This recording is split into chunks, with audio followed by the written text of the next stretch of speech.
You've probably read the psychology books. You understand your attachment style. You know what your triggers are. And you can articulate exactly why you behave the way you do. You have done the work. And yet, despite all of that conscious awareness, you still find yourself caught in the exact same loops. You still hit the same financial ceilings. You still attract the same emotionally unavailable partners. And when things start going perfectly well, a phantom gravity inevitably pulls you back down and you sabotage it. Why? Why does extreme self-awareness so rarely lead to actual behavioral change? It's because we fundamentally misunderstand who is driving the ship. We like to believe that our conscious mind, our intellect, our logic, our willpower is the captain. But modern psychology and some of the most ancient forbidden philosophies in human history point to a much more uncomfortable truth. The conscious mind isn't the captain, it is just a passenger. The real captain is steering from the dark. 2,000 years ago, a group of mystics known as the Gnostics believed that the physical world we live in was not created by a benevolent God, but by a flawed, tyrannical architect called the Demiurge.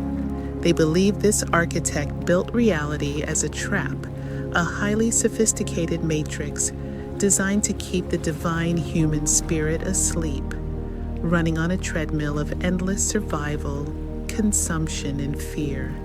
They called the enforcers of this matrix the archons, invisible forces that fed on human anxiety and kept us entirely predictable. For centuries, mainstream religion called this heresy and tried to burn every text that mentioned it. But in the 20th century, the legendary psychiatrist Carl Jung looked at these ancient forbidden texts and realized something profound. The Gnostics weren't writing about a literal sci-fi matrix or invisible demons in the sky. They were writing about the human subconscious, the demiurge, the false god that thinks it is the center of the universe. Is the human ego. And the archons, the invisible forces that hijack your life and feed on your fear, are what Jung called the shadow. To understand why you self-sabotage, you have to understand how the shadow is built, because it wasn't born evil. It was built out of a desperate need to survive. The poet Robert Bly described the human psyche as a 360-degree sphere. When you were a child, you possessed the entire spectrum of human emotion. You were wildly creative, completely uninhibited, loud, angry, greedy, and joyful. But you quickly learned that the entire 360-degree sphere was not acceptable to the society you lived in. If you grew up in a home where your parents were highly stressed, you learned that being loud made you a target. So, to stay safe and secure their love, you took your exuberance, your volume, and your wildness, and you exiled it. You shoved it into the dark. If you grew up in a culture that demanded stoicism, you learned that crying was weak. So you took your grief and your vulnerability, and you locked it away. Over the first 20 years of your life, piece by piece, you amputated every part of your personality that threatened your survival or your social standing. You built a highly curated, deeply acceptable mask to present to the world. But here is the terrifying mechanics of the human mind. Energy cannot be destroyed. The parts of yourself that you exile do not simply die. They go into the unconscious. They become the shadow, and the longer you keep a part of yourself starved of light, starved of oxygen, and denied a voice, the more hostile it becomes. When you repress your anger for 20 years so you can be the peacekeeper, that anger doesn't disappear, it ferments. It turns into a silent, deeply bitter resentment that quietly poisons your relationships. When you repress your desire for freedom so you can be the perfect employee, that desire eventually mutates into severe burnout or a sudden, catastrophic urge to burn your entire life to the ground just to feel something. You think you are self-sabotaging, you aren't. Your shadow is simply taking the wheel by force because it is starving. To break this cycle, we have to do what the Gnostics called achieving gnosis, waking up. We must map the hidden architecture of your mind, identify the specific masks your shadow is currently wearing, and finally, bring the exiled pieces of yourself back into the light. If the shadow simply manifested as chaos, you would have solved it by now. You are too self-aware to let obvious destruction ruin your life. But the shadow is an ancient, highly evolved survival mechanism. It knows that if it acts out violently, it will be caught. So it camouflages itself, and it usually hides in the exact behaviors that society praises the most. It hides in your virtues.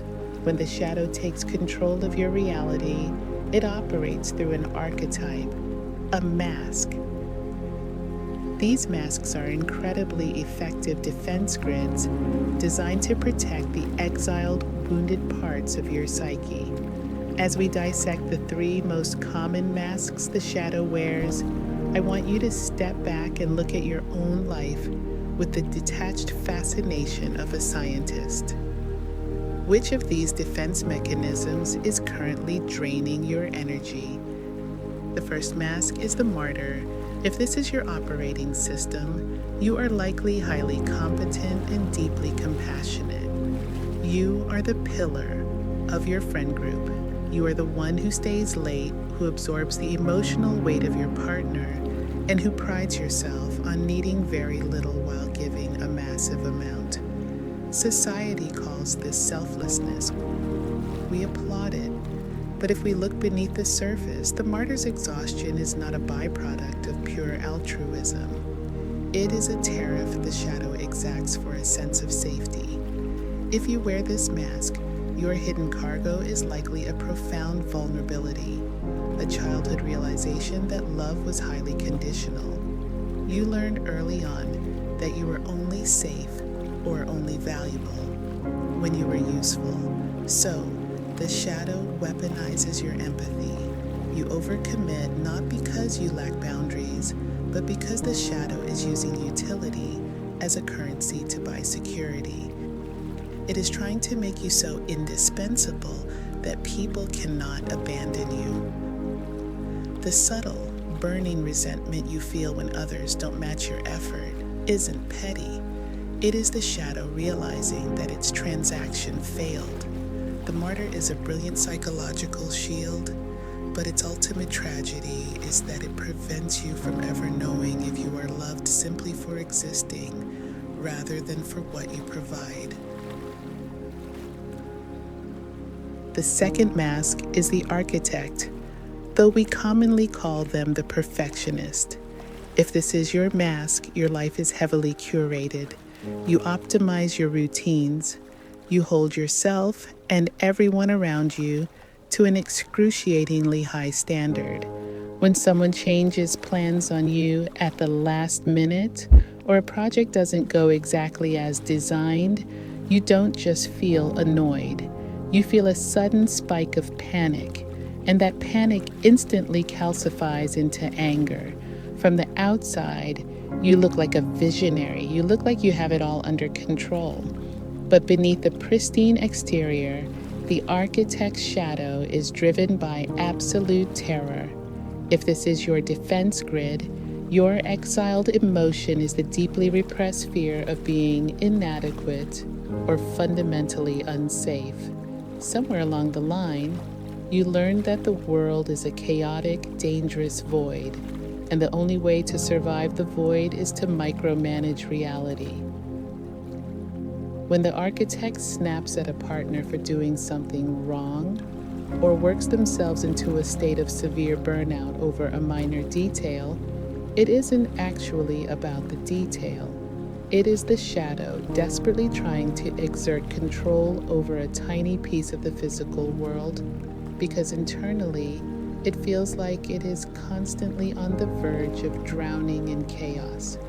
The architect tries to control the orbit of everything around them, but in their quest to make their universe perfect, they make the gravity unbearable for everyone they love. The third mask is the most deceptive because it looks like enlightenment. This is the observer, the escapist. The observer avoids friction at all costs. They don't get angry, they just get detached. When life gets overwhelming, or when a relationship requires difficult, messy communication, they simply vanish. They intellectualize their feelings instead of feeling them. They dissociate into endless scrolling, theory, or pseudo-spirituality. They say things like, "I just don't let things bother me," or "none of this really matters anyway." We mistake this for inner peace, but chronic detachment is almost never peace. It is the mask the shadow wears when it is too terrified to endure the friction of being human. If this is your mask, your exiled cargo is likely profound grief or vulnerability. You experience a time when feeling your emotions was so dangerous or so painful that your shadow decided the safest way to survive was to sever the connection to the heart entirely. You pulled away from the world to watch it from a safe distance. The Gnostics warned of this. They believed the ultimate tragedy was the divine spark remaining asleep, trapped in the illusion. The observer is the ultimate sleepwalker. They are so afraid of the pain of waking up, so afraid of the messy, chaotic gravity of real human connection, that they choose to float in the void.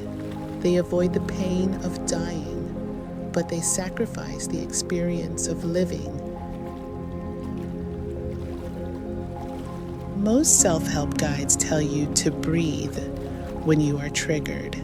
That is like telling someone to breathe while their ship is actively hitting an iceberg. It fails because it treats the trigger as a nuisance rather than a data point. When you snap at your partner, or when you feel that sudden paralyzing anxiety before a big meeting, your conscious mind has just been kicked off the bridge. Your nervous system has detected a threat that mirrors a trauma from your past. It has engaged your fight, flight, or freeze response, and it has handed the keys to the shadow.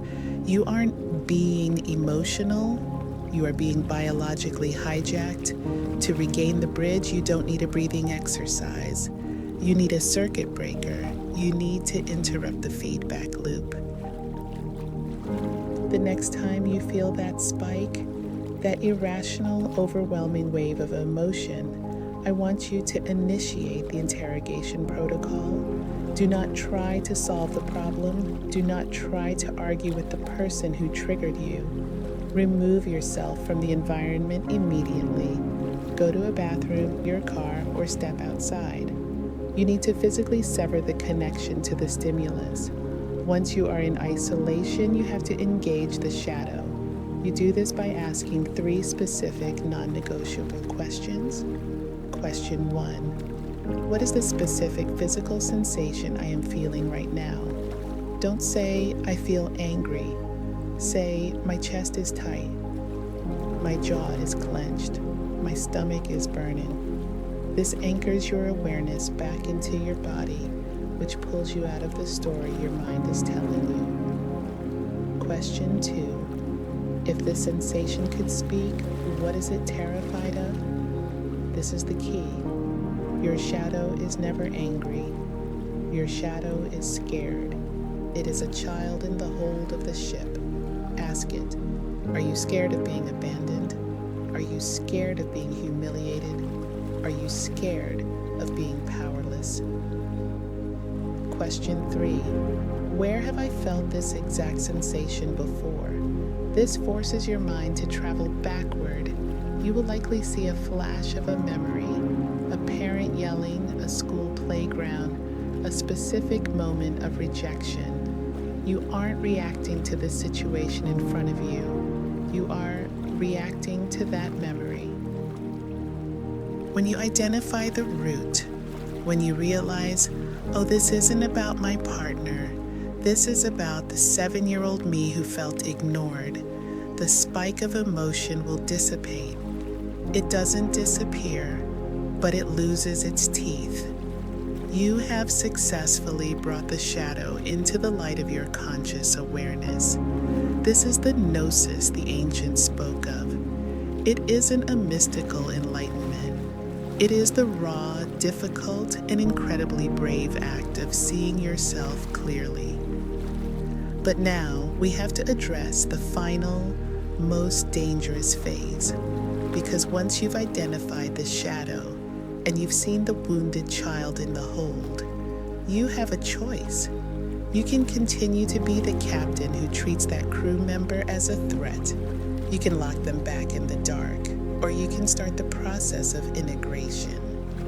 For years, you've treated your shadow like a stowaway, a threat to be contained.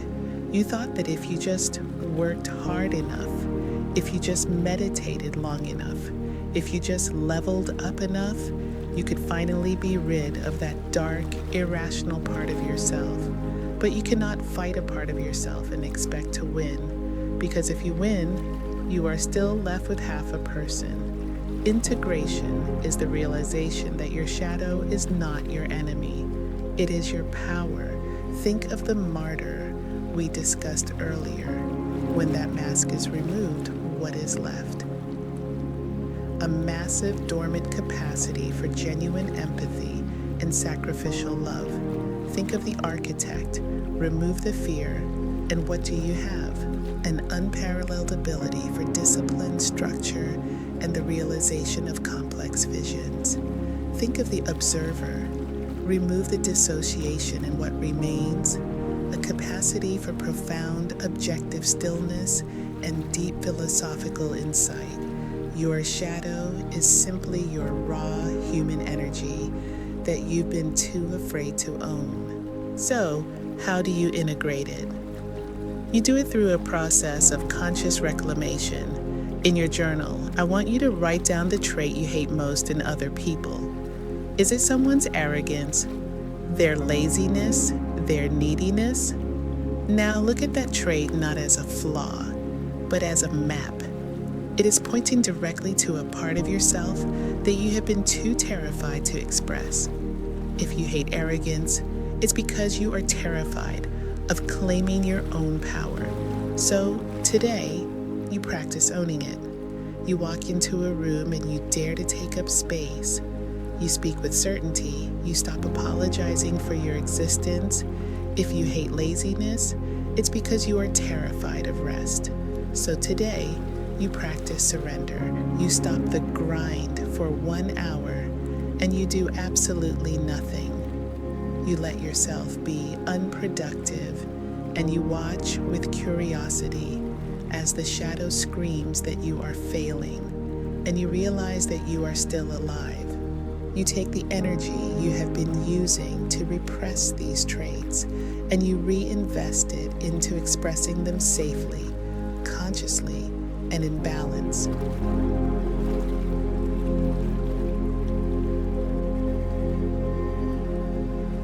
This isn't a journey you complete in a single sitting.